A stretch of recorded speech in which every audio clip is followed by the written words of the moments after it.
Bonjour et bienvenue sur cette nouvelle vidéo. Alors je me présente, Erwan Marais, coach, formateur, conférencier et créateur de l'école du Nouveau Monde. L'école du Nouveau Monde qui s'adresse à tous les entrepreneurs d'aujourd'hui qui ont envie de bâtir une économie un peu plus humaine, une nouvelle économie basée surtout sur le numérique. Et vous allez voir qu'avec ce que je vais vous présenter aujourd'hui, encore un contenu énorme qui va vous aider à booster votre business. Alors qu'est-ce qu'on va voir aujourd'hui? On va voir un outil qui s'appelle l'Enneagramme, et l'Enneagramme qui est pour moi le premier outil que j'utilise quand on parle de leadership. Qu'est-ce qu'un leader? Un leader pour moi c'est vraiment quelqu'un qui se connaît à la perfection, qui connaît ses qualités, ses défauts, ses comportements, comment il agit, comment il réagit, qu'est-ce qui est vraiment important pour lui, quelle cause il a envie de défendre, à quoi il dit oui, à quoi il dit non. Et il connaît les règles du jeu, parce que souvent ce sont ses propres règles qu'il met en avant. Et quand un vrai leader se met au service d'une grande cause, alors là, je vous garantis pas, ça devient un leader inspirant, qui est capable de déplacer des foules entières et de changer le monde. Et pour moi, l'Enneagramme est capable de faire ça. C'est le premier outil pour vous aider à travailler sur votre leadership et à devenir la personne que vous voulez être, la personne que vous voulez devenir. Mais pour ça, forcément, il y a besoin d'aller chercher un petit peu à l'intérieur, savoir qui on est. Et pour savoir qui on est, on ne prend pas sa loupe comme ça, on ne se tient pas le nombril, ça n'a jamais aidé grand monde. Non, on utilise ce genre de choses. Ok? Alors, si vous êtes prêts, levez la main que vous êtes prêts. Ouais. Ok, c'est bon, j'ai vérifié, tout le monde est prêt. On va commencer. Alors, qu'est-ce que l'Enneagramme? L'Enneagramme, c'est le premier outil de développement personnel qui a été inventé par l'homme. Il date de plusieurs millénaires avant la naissance de Jésus-Christ. Voilà, donc ça c'est fait. Hein, c'est pas le dernier outil à la mode, hein, c'est quelque chose qui est utilisé depuis des millénaires et qui, vous allez voir, est ultra puissant. Donc l'Enneagramme, c'est plusieurs profils psychologiques qui sont décrits autour d'un cercle et qui lui permettent, un, de mieux se connaître, et deux, quand on se connaît mieux, on connaît mieux les comportements qu'on peut avoir de manière naturelle.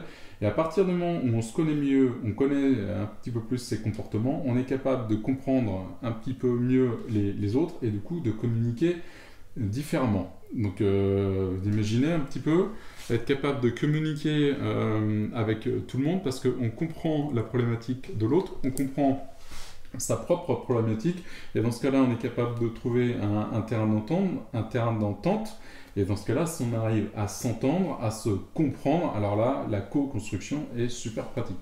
Donc imaginez ça dans votre business aujourd'hui, avoir cette capacité de savoir qui vous êtes vraiment, qu'est-ce qui est vraiment important pour vous en termes de comportement, en termes de communication. Ça peut changer radicalement votre manière d'aborder vos clients, d'aborder vos collaborateurs, d'aborder tous les gens autour de vous. Ok? Alors, plusieurs profils répartis de 1 à 9, en sachant que le but du jeu, quand on travaille sur l'Enneagramme, c'est pas d'être ici, ici, ici ou ici, mais c'est une figure géométrique en 3 dimensions. Vous avez le cercle ici qui monte en spirale jusqu'à une pointe qui se trouve là au bout de mon doigt.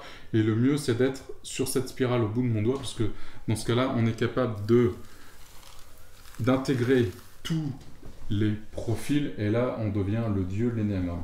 Ok? Vous avez saisi le concept? Alors, on continue.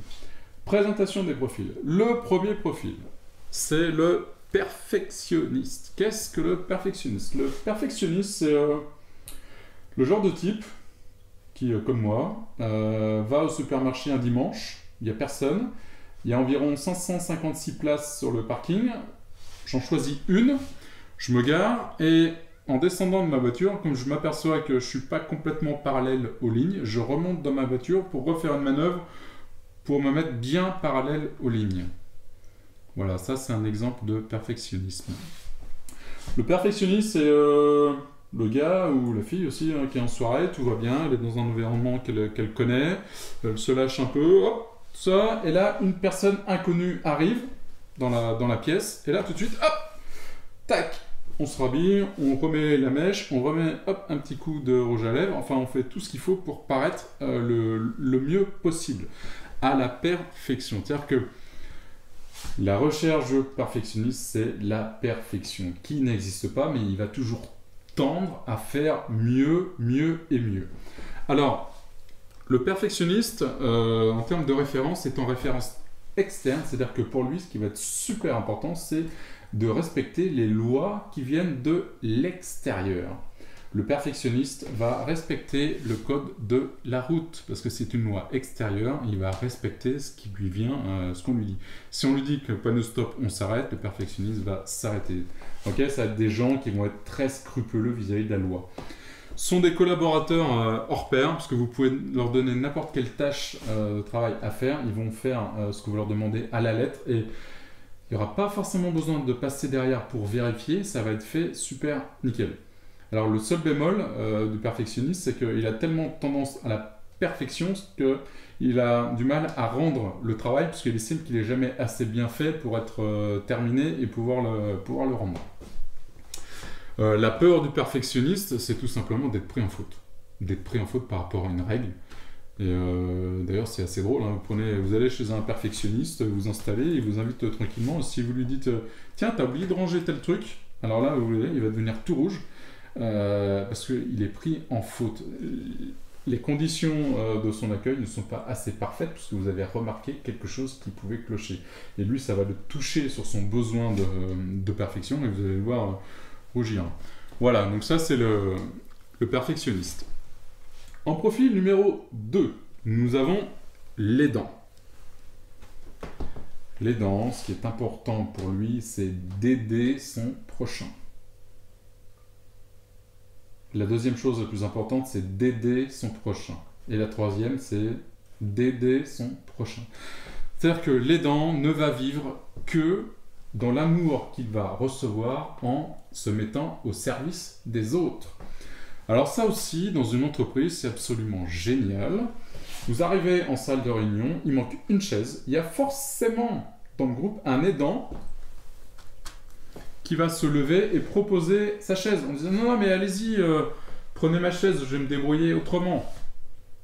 S'il reste qu'un seul café et que vous en voulez, que vous êtes avec un aidant, l'aidant va tout faire pour vous laisser son café. C'est-à-dire que l'aidant, alors lui, il est en référence externe aussi, c'est-à-dire qu'il va faire les choses pour recevoir l'amour de l'extérieur. Parce qu'il ne se le donne pas à lui, il attend que ce soit son environnement qui lui donne en retour de ses agissements et de de son implication. Ok, la pire peur de l'aidant, c'est de ne pas avoir de rôle dans un groupe ou n'importe où quoi. Parce que s'il n'a pas de rôle, il n'a personne à aider, et si la personne à aider, il n'existe pas, il ne reçoit pas d'amour. Donc là, c'est le flip total pour l'aidant. Ok, donc ça, c'est le profil numéro 2. Le profil numéro 3, le compétiteur. Alors quand on dit compétiteur, c'est pas que les gens qui font de la compétition, c'est les gens qui aiment bien le challenge. Un compétiteur, vous les repérez, c'est les gens à qui vous dites putain, t'es même pas capable de faire ça. Et là, juste parce que vous le piquez en lui disant qu'il n'est pas capable de faire, eh ben, il va vous montrer qu'il est capable de le faire et voire même en faire plus. Le compétiteur, lui, est quelqu'un qui va chercher la reconnaissance dans les résultats qu'il a. Il a l'impression que s'il n'a pas de résultats, il n'est pas digne d'être aimé, il n'est pas digne d'exister. Donc il va toujours chercher à avoir des résultats et des résultats visibles extérieurement. C'est-à-dire que le profil de compétiteurs sont des gens qui, quand ils réussissent, ils veulent une belle maison, une belle voiture, une belle femme. Il faut que ça se voit, il faut que ce soit un peu bling bling, il faut qu'il y ait une reconnaissance extérieure de leur réussite, d'avoir relevé tous ces challenges.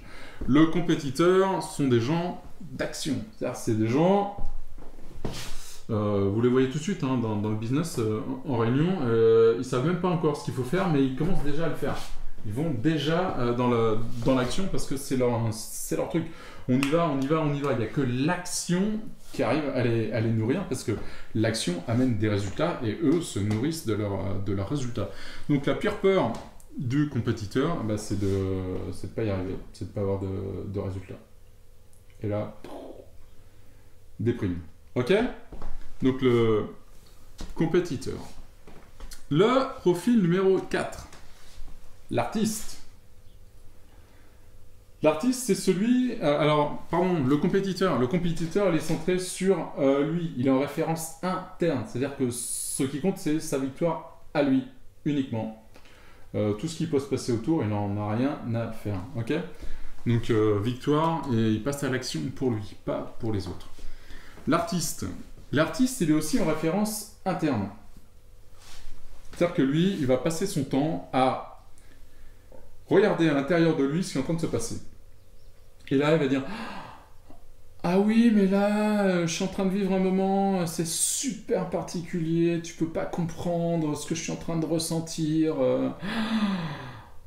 Il a osé me regarder tout à l'heure, et là, j'ai compris qu'il y a quelque chose qui se passait, quoi. » C'est-à-dire que l'artiste, le numéro 4, va être en introspection totale, et il va toujours être à l'écoute de ses émotions, de ses sentiments, de tout ce qui se passe.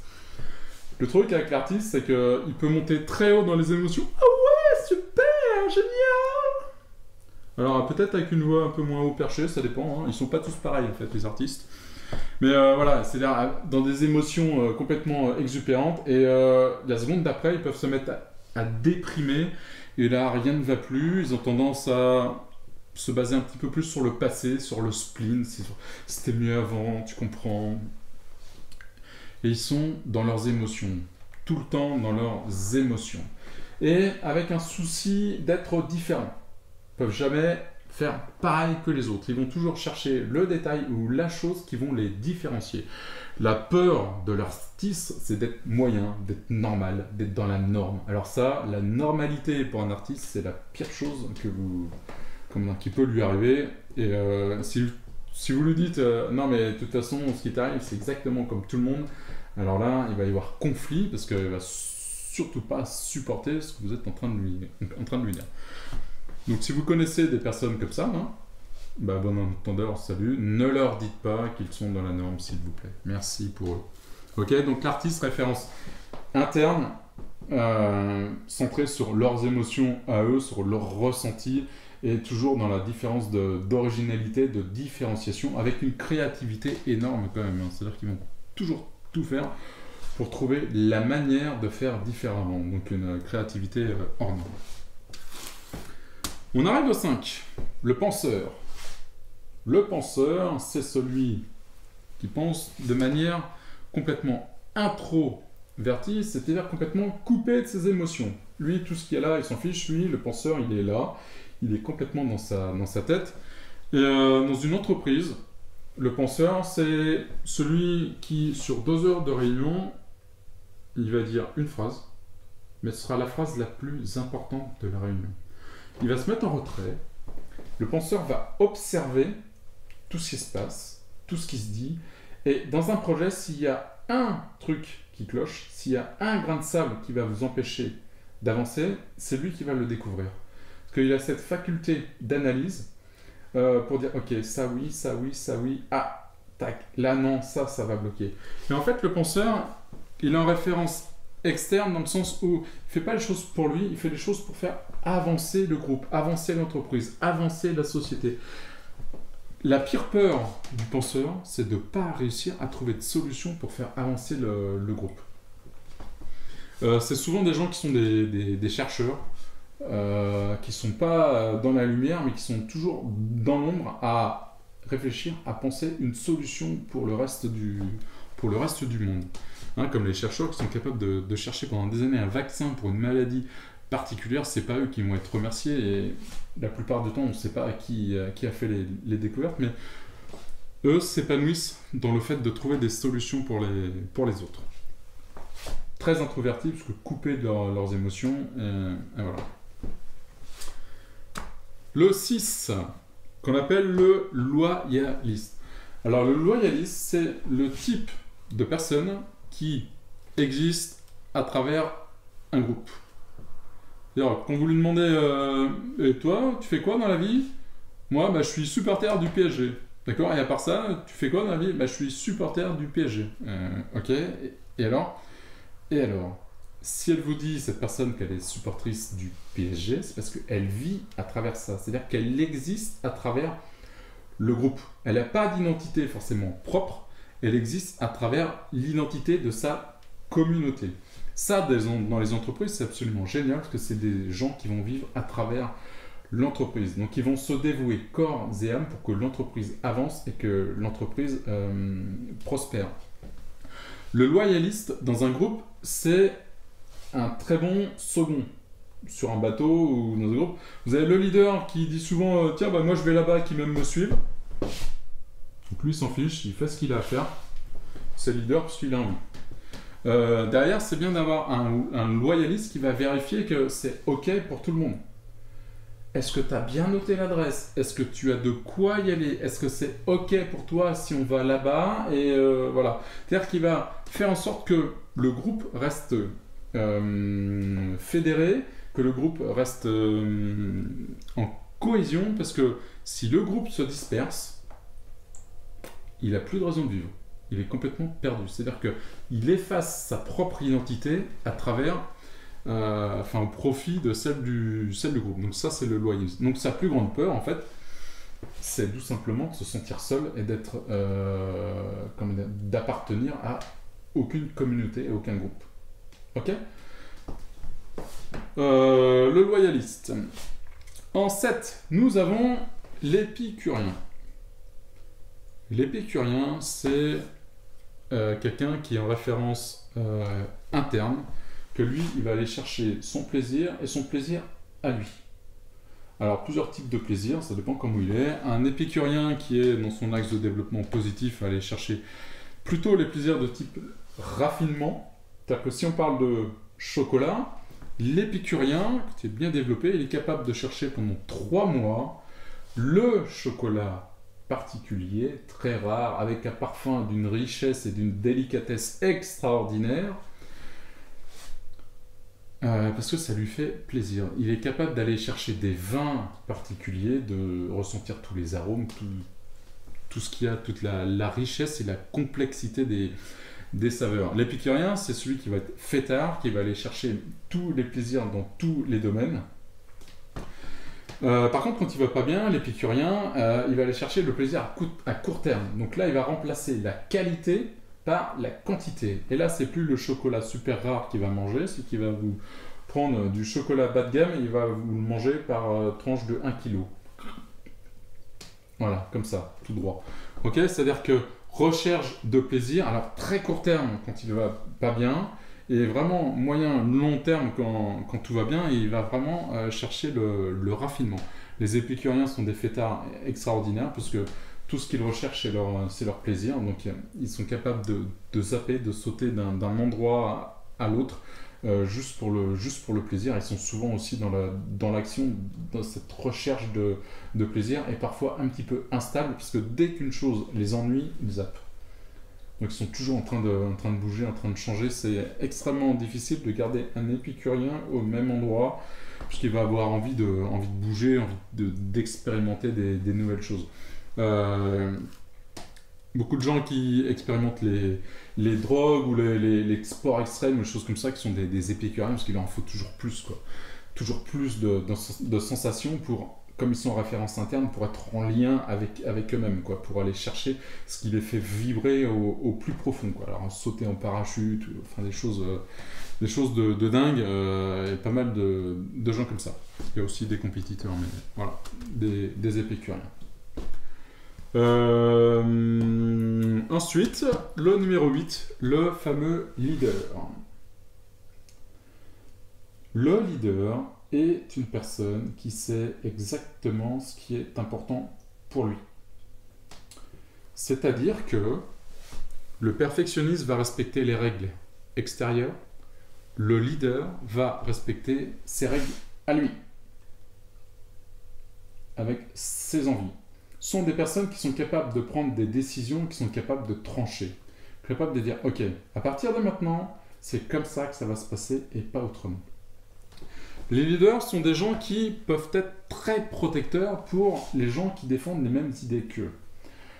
Le seul souci, c'est qu'un leader, quand il va pas bien, quand il est un peu attaqué sur son leadership, pour vérifier que les gens autour de lui sont bien avec lui, vont être capables de demander, de faire des choses comment dire, pour prouver leur attachement à lui. C'est-à-dire que si vous êtes avec un leader qui devient dictateur, il va vous demander d'aller casser la figure à d'autres juste pour vérifier qu'il est bien toujours avec vous, quoi.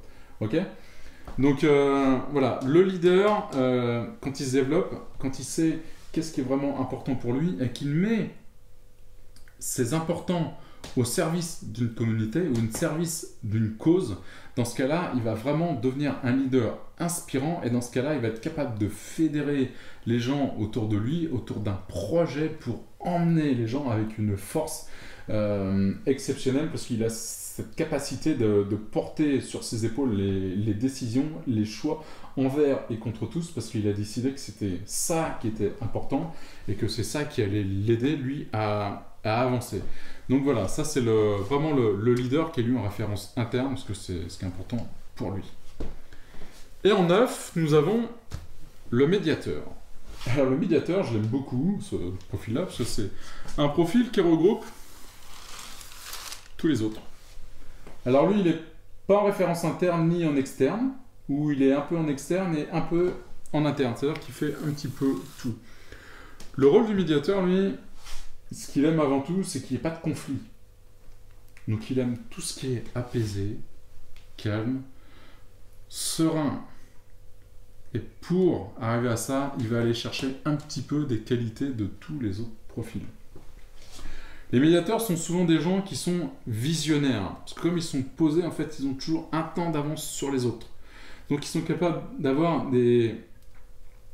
Alors pas une vision, une vraie vision de ce qu'ils ont envie de devenir ou dans une entreprise. Ce sont des gens qui ont cette capacité à se dire « Ok, en fait, nous, on en est là aujourd'hui, mais ce qui est vraiment génial, c'est que dans 5, 10 ou 15 ans, on arrive à faire ça parce que l'humanité va aller dans ce sens-là et nous, on va contribuer à l'évolution de l'humanité en proposant tel service. » Donc les 9 sont de vrais médiateurs. Le souci du 9, c'est que pour passer à l'action, c'est très compliqué. Parce que le 9, avant de passer à l'action, va vouloir une harmonie de tous les autres profils. Il va vouloir que tout soit véritablement bien pour tout le monde, que tout le monde soit à sa place dans un groupe avant de passer à l'action. Et la politique du consensus, ça peut être super long. Et le problème du 9, c'est qu'il s'enlise dans la non-prise de décision. Autant le 8 va être capable de trancher et d'y aller coûte que coûte, autant le 9 va faire le contraire. Il va attendre que tout s'apaise autour de lui, que tout le monde soit d'accord avant de passer à l'action. Voilà, donc ça c'est le profil numéro 9 du médiateur. Alors peut-être que vous êtes reconnu dans certains profils, ou d'autres pas du tout. Je vous laisserai me dire dans les commentaires ce que vous me dites, hein, si vous êtes plutôt penseur, loyaliste, ou aidant, ou leader, je ne sais pas. En tout cas, ce que je sais, c'est que 4 plus 5, ça fait 9. Si vous êtes sur des profils ici, ce sont 4 et 5, là, c'est le profil d'évolution. C'est-à-dire que ce sont deux profils qui vont faire évoluer. L'artiste, faire évoluer lui par son introspection, sa capacité à écouter ses ressentis, ses émotions pour évoluer. Et le 5, sa capacité à analyser de l'extérieur les choses de manière très froide, très intellectuelle, très rationnelle pour trouver des solutions. Imaginez les deux profils complémentaires, l'un avec l'autre, vous avez un axe d'évolution absolument phénoménal. Si vous avez le 3 et le 6, voilà, vous avez un axe ici qui est l'axe de l'action. Le compétiteur, lui, il va toujours rentrer dans l'action pour avoir des résultats extérieurs par rapport à lui, hein, sur sa référence interne de résultats. Et le 6, lui, va passer à l'action pour faire en sorte que le groupe reste ensemble, reste soudé. Donc là, on a vraiment un axe d'action, action individuelle, action collective. Et quand on allie l'action collective et l'action individuelle, alors là, prenez n'importe quelle équipe de foot. Vous mettez un super bon joueur individuel avec un collectif autour capable de le soutenir, ou l'inverse, vous avez une équipe de tonnerre. 2 plus 7, eh ben, ça fait toujours 9. 2 plus 7, alors là vous avez l'axe du lien. ce sont les meilleurs profils capables de se mettre en lien avec les autres. Alors le 2, se mettre en lien avec les autres pour recevoir de l'amour, et le 7, en lien avec lui-même pour se donner du plaisir tout seul. Donc ces deux profils-là sont capables de se mettre en lien intérieur-extérieur, et dans ce cas-là, vous avez vraiment des personnes qui peuvent être dans l'échange, le partage, la communication, le lien social, enfin c'est absolument énorme. Et 1 plus 8, toujours 9, nous avons ici l'axe de la loi. La loi, c'est moi, le leader.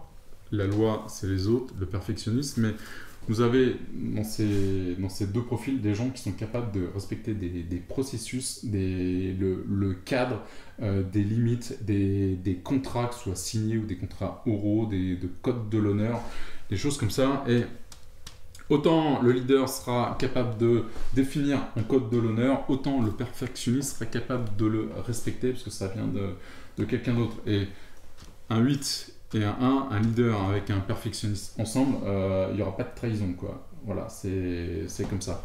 En sachant que la pire peur du leader, hein, c'est la trahison. C'est qu'on soit contre lui, contre ses valeurs, contre ses décisions, contre ses règles. Donc un 8 et un 1, c'est particulièrement complémentaire pour aller ensemble par rapport à la loi.